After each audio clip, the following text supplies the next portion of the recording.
හයි ඔන්න මං අද අරගෙන යන්නේ මාත් එක්ක කැම්පස් එකේ ඉන්න හොඳම යාළුවෙක් එක්ක ලස්සන වීඩියෝ එකක්.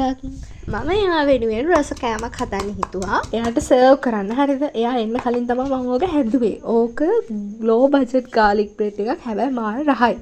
ස්පෙෂල් කියන්න ඕනේ මම ඕක හොරකම් කරේ කෞෂි බෙල්ල අක්කේ පේජ් එකේ. ඔන්න ඒ විදිහට අදාළ ජාති ටික දාලා අපේ රස මොනවාද ගාලික් බ්‍රෙඩ් ටික හදාගන්න. ඊට පස්සේ ඉතින් තෙන්නත් එක්කම ලස්සනට පිළිවෙලකට වාඩි වෙලා මේ ටික කන්න ලෑස්ති වුණා. මම බොහොම අමාරුවෙන් යාව ඔය වැඩේට කැමති කරගත්තේ. පුදුම ලැජ්ජාවක් තියෙන්නේ. hina වෙවි මට බෑ ඉතින් දන්නවනේ බොරු ලැජ්ජාව මේ වීඩියෝස් කරන කෙනෙක් ඒ වුණාට බොරුවට ඊට පස්සේ ඉතින් අපි අපේ ඩාන්සින් වීඩියෝස් ටිකක් ගන්න චේන්ජ් කරගත්තා. ඒ වීඩියෝස් ටික මම දාන්නම්. හැබැයි සවුන්ඩ් නැතුව තමයි දාන්න වෙන්නේ. අර ප්‍රශ්නේ තියෙන නිසා. ඔයාලා දන්නවනේ දාන සවුන්ඩ් ට්‍රැක් එක අනුව අනිවාර්යයෙන්ම කොපිරයිට් ක්ලේම් වදිනවා. ඉතින් දාන්න විදියක් නැහැ. මම ඒ ටික අනිවාර්යෙන් පේජ් එකේ දාලා තියෙනවා. ඔයාලට බලන්න පුළුවන්. සෝරි අනේ බඩගින්න වැඩිකමට කන්න ගත්තා. අපිට කෑම කණේ වීඩියෝ එක ගන්න අමතක වුණා. පස්සේ අයිස්ක්‍රීම් කද්දී තමයි මතක් වුණේ වීඩියෝ එක කන්ටිනියු කරන්න ඕනේ. අපි අවසලා ගියා චුට්ටක්.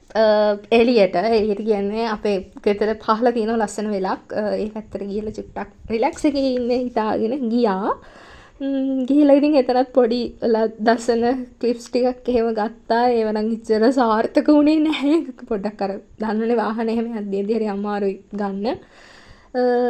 ඔතන ඉතින් චුට්ටක් වාඩි වෙලා රිලැක්ස් එකේ ඉඳලා ඔතනත් ටික්ටොක් කළා. නමුත් ඒවත් මේ ටික්ටොක් කියන්නේ අර ෆනි වීඩියෝස් කළා. මට ඒක දාන්න විදිහක් නැහැ. ඔක්කොම අර ප්‍රශ්න නිසා ඒව වෙනම මම මගේ අනිත් channel එකේ අප්ලෝඩ් කරලා තියෙන්නේ.